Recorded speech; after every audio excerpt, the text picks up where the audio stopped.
Hello everyone, welcome to rankers WBCS. আজকের ক্লাসে আমরা ইন্ডিয়ান ইকোনমির একটা গুরুত্বপূর্ণ টপিক হলো সেক্টরস অফ ইন্ডিয়ান ইকোনমি। এই সেক্টরস অফ ইকোনমি রিলেটেড যে সমস্ত ফ্যাক্টগুলো আমাদের ডাব্লিউবিসিএস প্রিলিমস এবং মেন্সের জন্য গুরুত্বপূর্ণ, সেই সমস্ত ফ্যাক্টগুলো আমরা ওয়ান বাই ওয়ান দেখে নেব। তো চলো শুরু করা যাক। তাহলে ভারতীয় ইকোনমির এই যে সেক্টর, এটাকে এনসিআরটি বুক অনুযায়ী আমরা তিনটে ভাগে ভাগ করে থাকছি।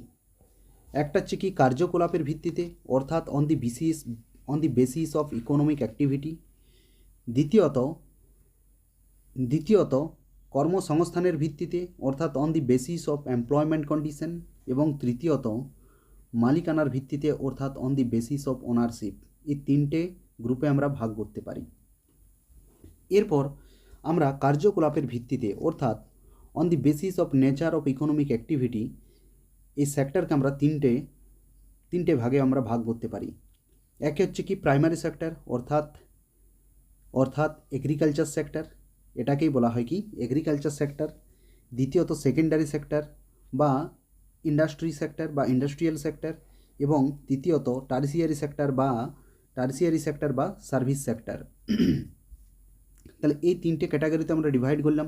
এছাড়াও অ্যাডভান্স ইকোনমি আরও দুটো সেক্টরের কথা বলে on the basis of economic activity. Fourth হলো কোয়াটারনারি অ্যাক্টিভিটিস এবং ফিফথ হলো কুইনারি অ্যাক্টিভিটিস। এগুলো ভালো করে মনে রাখবে। অতএব আমরা on the basis of economic activity আমরা এখানে পাঁচটা দেখলাম: primary sector, secondary sector, tertiary sector এবং কোয়াটারনারি সেক্টর এবং কুইনারি সেক্টর।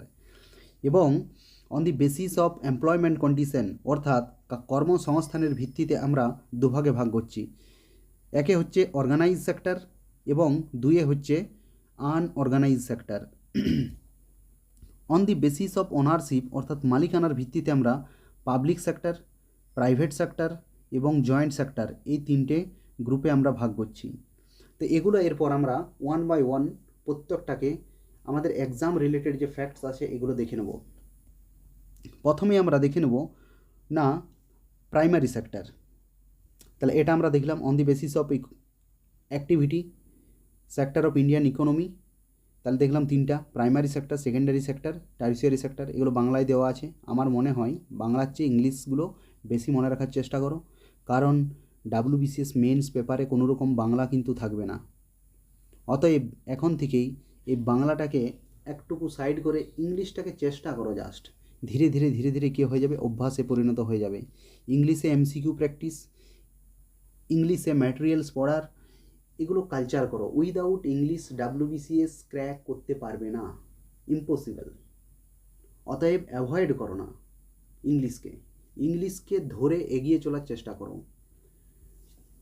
এই জন্য আমার প্রত্যেকটা ভিডিও লেকচারে দেখে নেবে আমি ইংলিশটাকে একটু বেশি প্রায়োরিটি দিচ্ছি।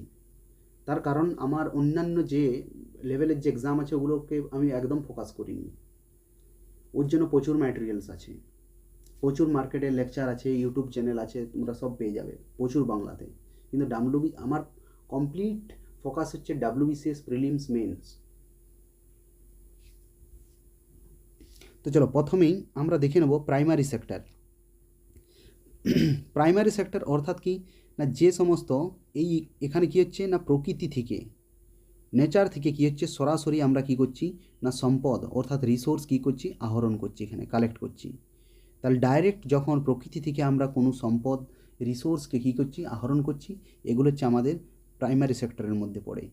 যেমন এগ্রিকালচার সেক্টর, কৃষি, পশুপালন অর্থাৎ অ্যানিম্যাল হাজবেন্ড্রি, মৎস্য চাষ, ফিশিং, বনসম্পদ, ফরেস্ট্রি, খনিজ উত্তোলন, মাইনিং, প্রত্যেকটা কিন্তু গুরুত্বপূর্ণ। Which is not a part of primary sector বা which are the relate with primary sector, এভাবে কোশ্চেন দিয়ে দেবেন। তাহলে প্রত্যেকটাকে শুধু এগ্রিকালচার মনে রাখলেই হবে না। পশুপালন, মৎস্য, বনসম্পদ, মাইনিং, এগুলো প্রত্যেকটা কি আমাদের প্রাইমারি সেক্টরের পার্ট। এখানে আমরা এদের কিছু বৈশিষ্ট্য আছে এই প্রাইমারি সেক্টরের। এগুলো হচ্ছে কি না নেচার ডিপেন্ডেন্ট, যেমন বর্ষা এবং জলবায়ুর উপর কী করছে, এগুলো নির্ভর করছে এই সমস্ত জিনিস। পশুপালন, মৎস্য, কোনো জায়গায় যদি বৃষ্টিপাত না হয়, জল না থাকে, ফিশিং হবে কি, হবে না। অতএব কি না নেচার ডিপেন্ডেন্ট। বৃষ্টিপাত যদি ভালো না হয়, মাটি যদি ভালো না থাকে, তাহলে সেখানে কি আমরা এই ফরেস্ট্রি করতে পারবো? না পশুপালনই করতে পারবো? সেখানে যদি এনভায়রনমেন্ট না থাকে, খাবারের ব্যবস্থা যদি না থাকে, সেই কন্ডিশন যদি না থাকে, এক্সট্রিম যদি হট বা কোল্ড যদি টেম্পারেচার হয়, তাহলে এগুলো কী করছে না নেচারের উপর ডিপেন্ড করছে। লো প্রোডাক্টিভিটি, এগুলোর প্রোডাক্টিভিটি লো, খুব কম। যেমন আমরা ফ্যাক্টরিতে ইনস্ট্যান্ট 1 ঘন্টাতে আমরা হিউজ কোয়ান্টিটি কি কোনো কিছু প্রডিউস করতে পারি, কিন্তু এই যেগুলো প্রকৃতির থেকে পাচ্ছি এগুলো কিন্তু এভাবে কিন্তু আমরা পেতে পারি না। এগুলোর একটা টাইম লাগে, এটার একটা প্রসেস আছে, সেই প্রসেস অনুযায়ী কী হয়, এগুলো জেনারেট হয়। তাহলে এদের প্রোডাক্টিভিটি আমরা দেখলাম লো। এগুলো হচ্ছে লেবার ইন্টেন্সিভ। এ দেখো প্রত্যেকটার জন্য প্রচুর লেবারের প্রয়োজন হয়, এবং সেশনাল এমপ্লয়মেন্ট সুপার টুপার ইম্পর্ট্যান্ট। এখানে আমরা দেখছি কি না এই প্রত্যেকটা জিনিসের ক্ষেত্রে আমরা কি দেখছি না ঋতুভিত্তিক কী পাচ্ছি, কর্মসংস্থান পাচ্ছি। যেমন কৃষিক্ষেত্র যদি নিয়ে নিই, না যখন ধান রোপণ করা হয় বা কোনো কিছু রোপণ করা হয়, ধান আলু হোক, গম হোক, সর্ষে হোক, এগুলো যখন রোপণ করা হয় প্রচুর মানুষের কর্মসংস্থান তৈরি হয়। তারপর রোপণ হওয়ার সাথে সাথে কী হয় যে কর্মসংস্থান শেষ হয়ে যায়, খুব কম থাকে। তারপর ধীরে ধীরে আফটার এ টাইম যখন আমরা ওটাকে হারভেস্ট করব, সেই হারভেস্টের টাইমে যখন ফসল আমরা কাটবো, কাটিংয়ের টাইমে ফসল কাটার সময় আবার কি হয়, কর্মসংস্থান তৈরি হয়, লেবারের প্রয়োজন হয়, লোকজনের প্রয়োজন হয়। এই জন্য এটা কি না এটা হচ্ছে সেশনাল এমপ্লয়মেন্ট আমরা এখানে দেখতে পাই এই প্রাইমারি সেক্টরে। ভারতের জিডিপিতে সবচেয়ে বড় দুঃখের খবর হলো ভারতের জিডিপিতে এই প্রাইমারি সেক্টরের কন্ট্রিবিউশন মাত্র কত 15 থেকে 18%। কিন্তু এই প্রাইমারি সেক্টর আমাদের ভারতীয়দের কত না 45% লোক এই প্রাইমারি সেক্টরের সাথে যুক্ত হয়ে আছে। 45% লোককে রোজগার দিচ্ছে এই প্রাইমারি সেক্টর, কিন্তু জিডিপিতে এর যোগদান অনেক কম। যার জন্য কি কৃষক, লেবার, যারা মৎস্য পালন করে, বনসম্পদ, এই সকল আর কি, এদের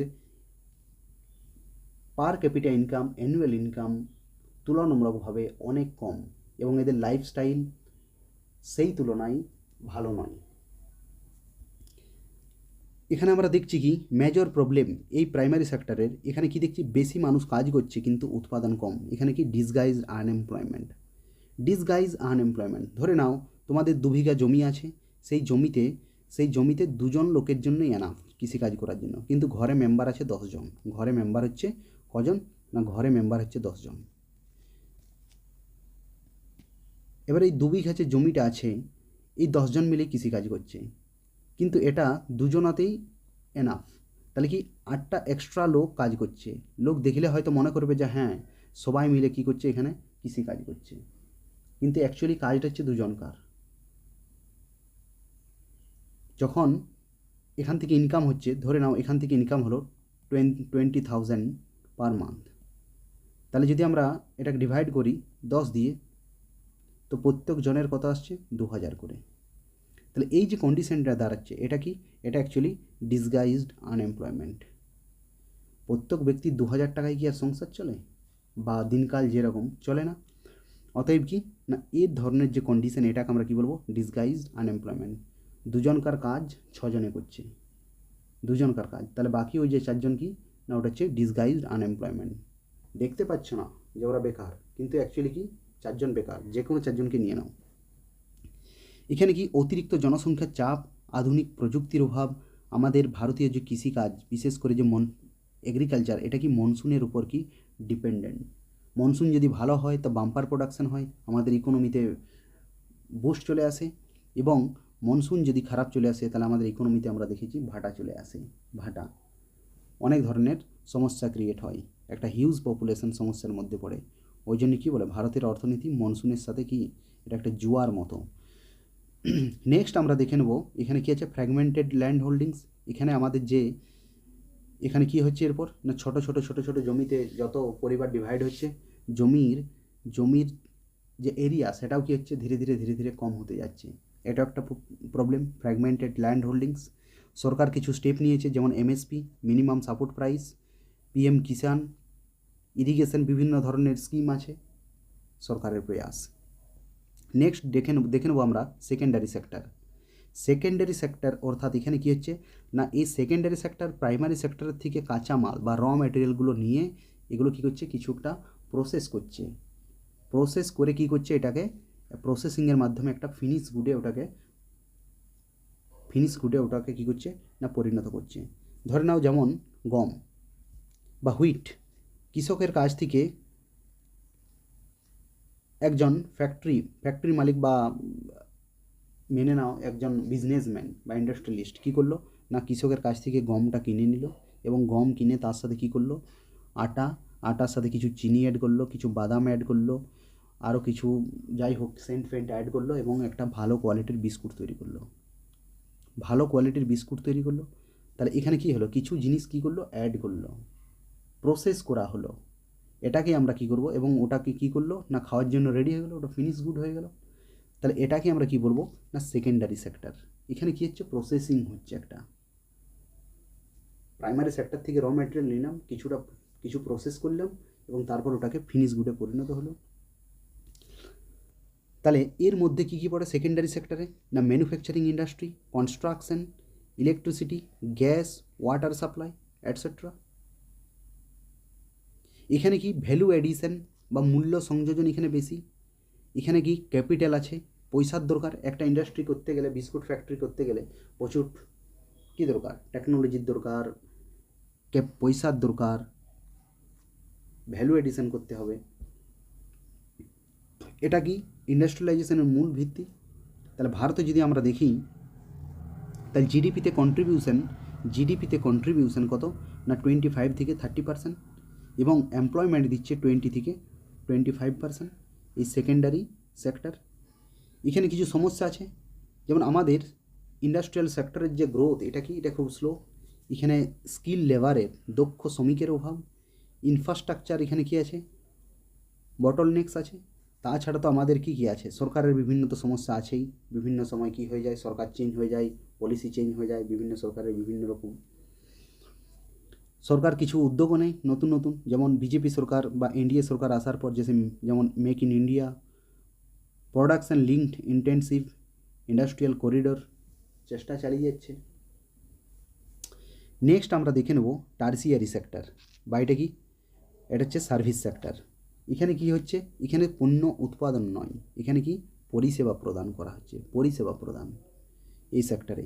যেমন এই সেক্টরের অন্তর্ভূত এগুলো কিন্তু ভালো করে মনে রাখবে, যেমন banking insurance number 1, 2 education, 3 health care, 4 transport, 5 tourism এবং আইটিএন।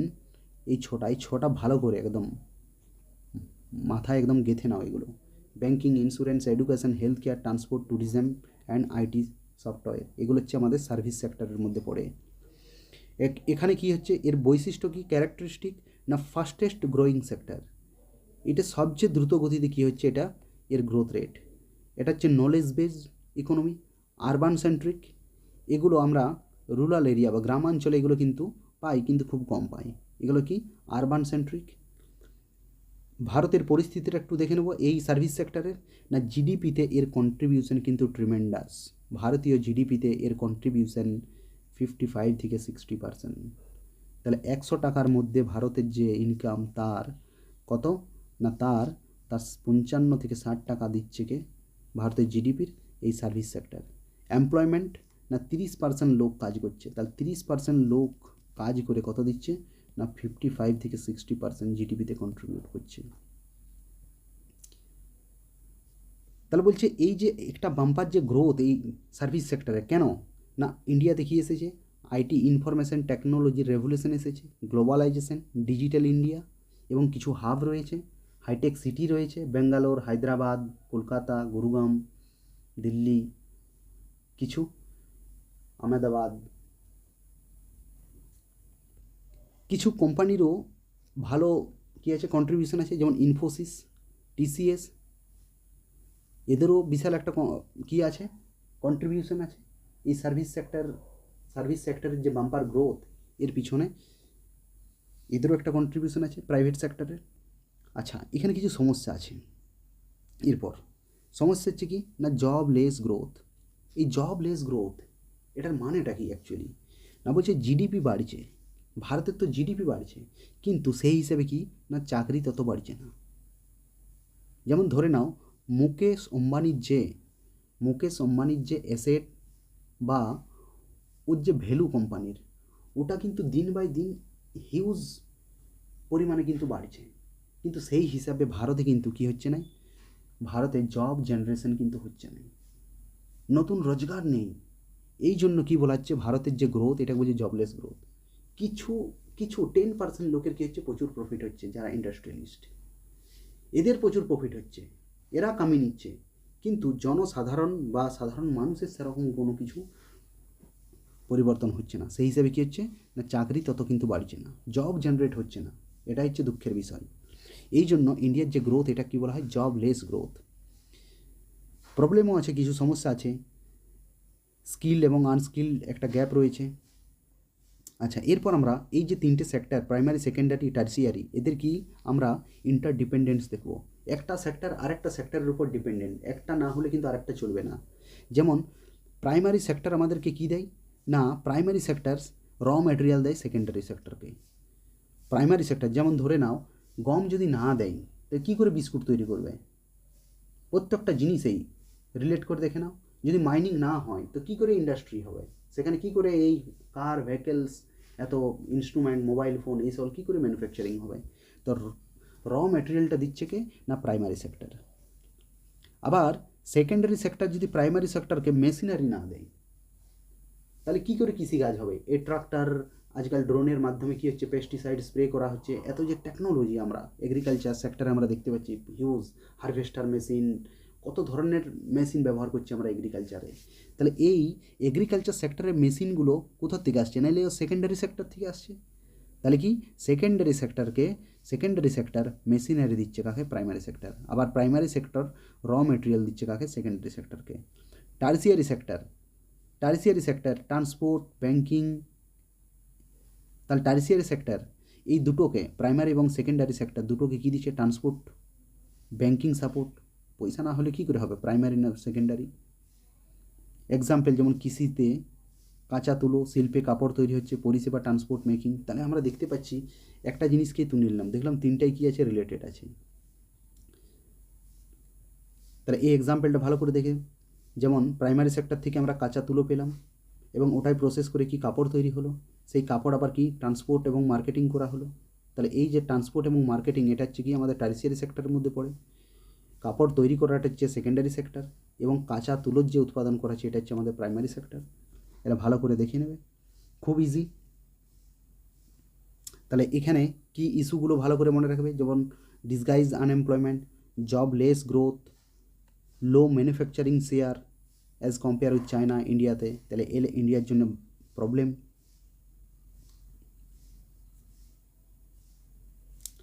নেক্সট আমরা দেখে নেব advance sector economy. Advance sector ইকোনমিতে আমরা দুটো দেখব, একটা হচ্ছে কোয়াটারনারি আর একটা হচ্ছে কুইনারি। তাহলে কোয়াটারনারি, এটা ফোর্থ সেক্টর আমরা বলতে পারি। এটা অ্যাকচুয়ালি কি নলেজ বেসড সার্ভিস, জ্ঞান ভিত্তিক পরিষেবা। এটা ভালো করে মনে রাখবে, নলেজ বেসড সার্ভিস। এখানে কি কি অন্তর্ভুক্ত আছে এগুলো ভালো করে, এই পয়েন্টগুলো কিন্তু ভিভিআই নোট ডাউন করে নেবে। এখান থেকে ডাব্লিউবিসি প্রতি বছর কোশ্চেন আসে, কোনো ডাউট নেই। রিসার্চ অ্যান্ড ডেভেলপমেন্ট, তাহলে কোয়াটারনারি সেক্টরে আমাদের কী কী পড়ছে, রিসার্চ অ্যান্ড আর&ডি, যে research and development, information technology, data analysis, education higher level, consultancy service. এগুলো কি, এগুলো আমাদের পড়ে কোয়াটারনারি সার্ভিসের মধ্যে। উদাহরণ যেমন ইনফোসিস, উইপ্রো, অ্যাটসেট্রা অ্যাটসেট্রা। এদের বৈশিষ্ট্য কী, ক্যারেক্টারিস্টিক হলো হাইলি স্কিল লেবার রিকোয়ার্ড। এখানে কি কীরকম, আনস্কিল যেমন তেমন লোকের দ্বারা কাজ হবে না, এখানে হাইলি স্কিলফুল লেবারের কী হবে দরকার, হায়ার করে। Innovation driven, technology intensive, high income generating. এর গুরুত্ব না, ডিজিটাল ইকোনমির এটা হচ্ছে কি মূল ভিত্তি। নলেজ ইকোনমি এখানে কী করছে, তৈরি করছে।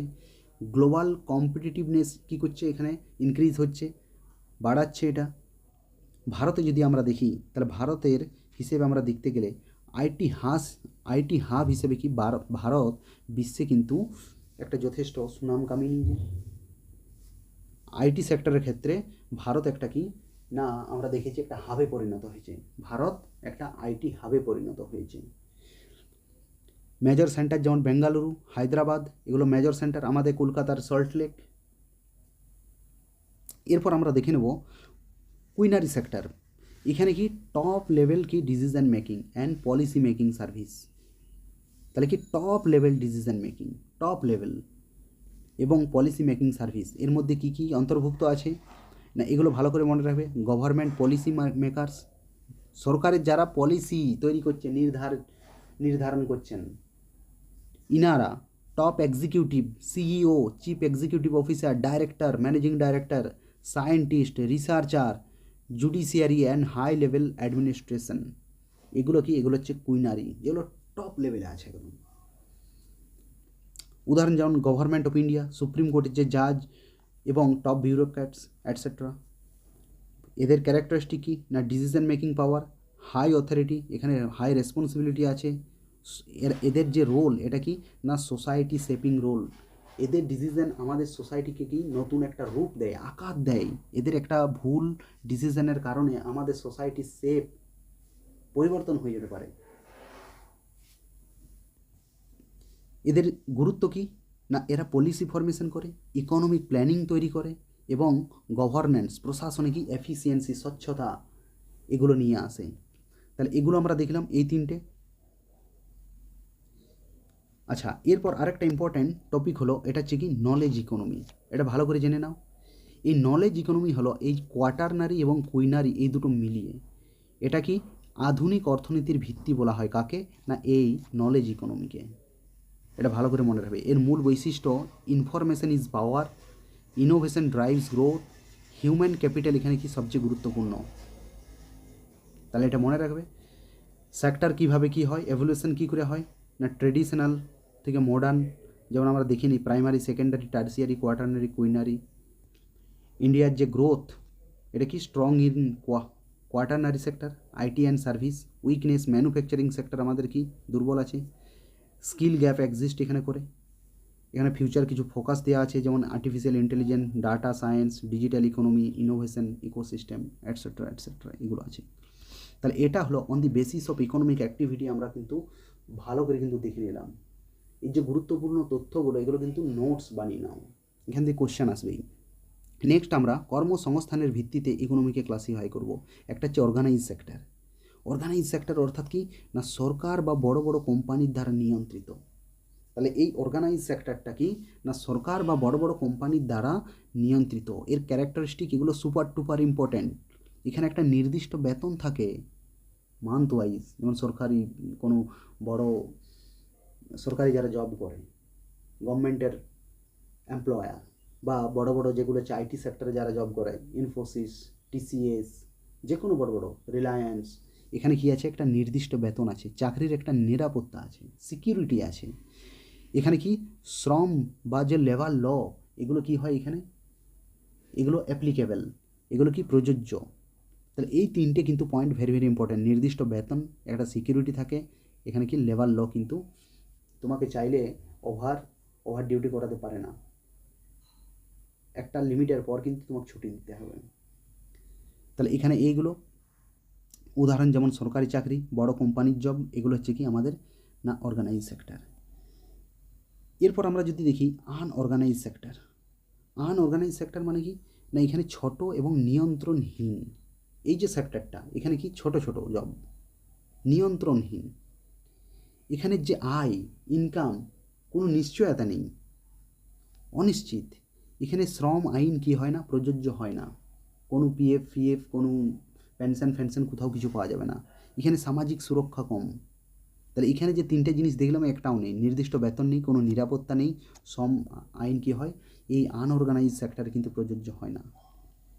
এদের উদাহরণ যেমন রিক্সা চালক, ছোট দোকানদার, দিনমজুর কাজ করতে গেছে, ওর আবার কি সিকিউরিটি, যে কাজ করাবে কাজ করবে, কোনো গ্যারান্টি আছে? 4 ঘন্টার কাজ 8 ঘন্টার কাজ বললে 10 ঘন্টা করো, না পয়সা দেবো না। শোষণ হয় এখানে, কোনো সুরক্ষা নেই। এবং ভারতে এই ধরনের এই আনঅর্গানাইজ সেক্টরের কর্মসংস্থান কত, প্রায় 90%। তাহলে 10% আমরা দেখলাম কোথায় আছে না অর্গানাইজ সেক্টরে। এরপর আমরা দেখে নেব মালিকানার ভিত্তিতে, on the basis of ownership, ওনারশিপের ভিত্তিতে কি না পাবলিক সেক্টর। এখানে কি না সরকার কি করে, ম্যানেজ করে, কন্ট্রোল করে। সরকার যখন কোনো কোম্পানিকে বা কোনো ইউনিটকে কি করে না কন্ট্রোল এবং ম্যানেজিং অথরিটি পুরোটাই সরকারের হাতে, তখন আমরা তাকে কি বলবো, পাবলিক সেক্টর। সরকারের মালিকানাধীন, সরকারি ওনার, কন্ট্রোল, ম্যানেজার, ম্যানেজিং সবগুলো। এর উদাহরণ হলো যেমন state bank of India, Indian railway এবং প্রচুর আমরা জানি কি আছে সরকারি কোম্পানি যেমন সেল, গেল, ভেল, এগুলো সব কি এগুলো হচ্ছে পাবলিক সেক্টর। এখানে কিছু ফ্যাক্ট আছে। এদের উদ্দেশ্য কি না জনকল্যাণ, পাবলিক ওয়েলফেয়ার এবং অবকাঠামো ইনফ্রাস্ট্রাকচারাল কি ডেভেলপমেন্ট, এই দুটো হচ্ছে এদের উদ্দেশ্য। কাদের না পাবলিক সেক্টরের, সরকারি। আচ্ছা, ভারতের সবচেয়ে বড় পাবলিক সেক্টর ইউনিট হলো কি Indian railway, largest public sector undertaking in terms of man power. তাহলে ম্যান পাওয়ারের হিসাবে যদি দেখা হয় তো ভারতের সবচেয়ে বড় পাবলিক সেক্টর ইউনিট হলো কি ইন্ডিয়ান রেলওয়ে। একে কি বলা হয়, backbone of the Nations transportation network. এটা মনে রাখবে, ব্যাকবোন অফ দি নেশনস, একে মেরুদণ্ড বলা হয়। কিসের না ট্রান্সপোর্টেশন নেটওয়ার্কের মেরুদণ্ড বলা হয় ভারতের। এটা ভালো করে মনে রাখবে। তাহলে আমরা রেলটা দেখলাম। আচ্ছা, বাই যদি রেভিনিউ দেখা হয়, এখানে তো ম্যান পাওয়ার হিসেবে দেখলাম ইন্ডিয়ান রেল, বাই রেভিনিউ যদি দেখা হয় তাহলে ইন্ডিয়ান অয়েল কর্পোরেশন লিমিটেড, এটা হচ্ছে সবচেয়ে বড় PSU, public sector unit, Indian oil corporation. Largest যদি মাইনিং দেখা হয় পিএসইউ তো কোল ইন্ডিয়া লিমিটেড। এবং লার্জেস্ট ফাইন্যান্সিয়াল যদি পিএসইউ দেখা হয়, ফাইন্যান্সিয়াল ইনস্টিটিউশন, তো ওটা হচ্ছে কি না state bank of India, state bank of India. এরপর আমরা প্রাইভেট সেক্টর দেখে নেব না, সেখানে কি ব্যক্তিগত প্রাইভেট মালিকাধীন, যেমন রিলায়েন্স ইন্ডাস্ট্রি, টাটা গ্রুপ, বহুত অনেক আছে প্রাইভেট কোম্পানি। তো লার্জেস্ট প্রাইভেট কোম্পানি কি ভারতের না রিলায়েন্স।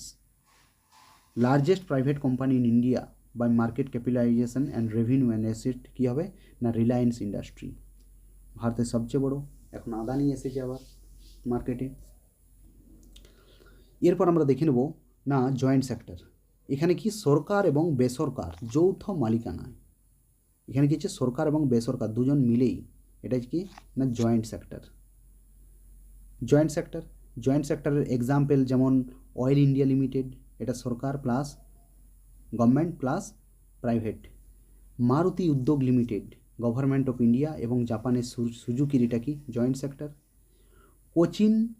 কোচিন বা Kochi refinery, Indian synthetic rubber limited, এগুলো সব কি এগুলো হচ্ছে জয়েন্ট সেক্টর। এছাড়াও আরেকটা সেক্টর আছে মনে রাখবে, আরেকটা আছে কি কোঅপারেটিভ সেক্টর। এটাও কিন্তু গুরুত্বপূর্ণ, এখানে নেই, বলে দিচ্ছি আমি। কোঅপারেটিভ সেক্টর যেমন আমুল, এটা কি এটা একটা কোঅপারেটিভ সেক্টর।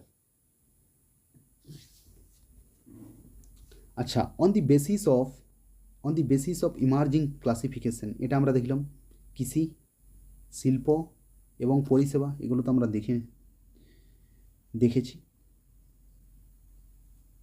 তো এই ছিল আমাদের কি, এগুলোই আমাদের কি গুরুত্বপূর্ণ তথ্য সেক্টর অফ ইন্ডিয়ান ইকোনমি। তো আজকের মতো এই পর্যন্ত। আবার অন্য কোনো ভিডিওতে ইকোনমিক্সের এইরকম হট যে টপিকগুলো আছে, যেগুলো থেকে কোশ্চেন এসে থাকে, এরকম একটা টপিক নিয়ে আবার ডিসকাস হবে অন্য ক্লাসে।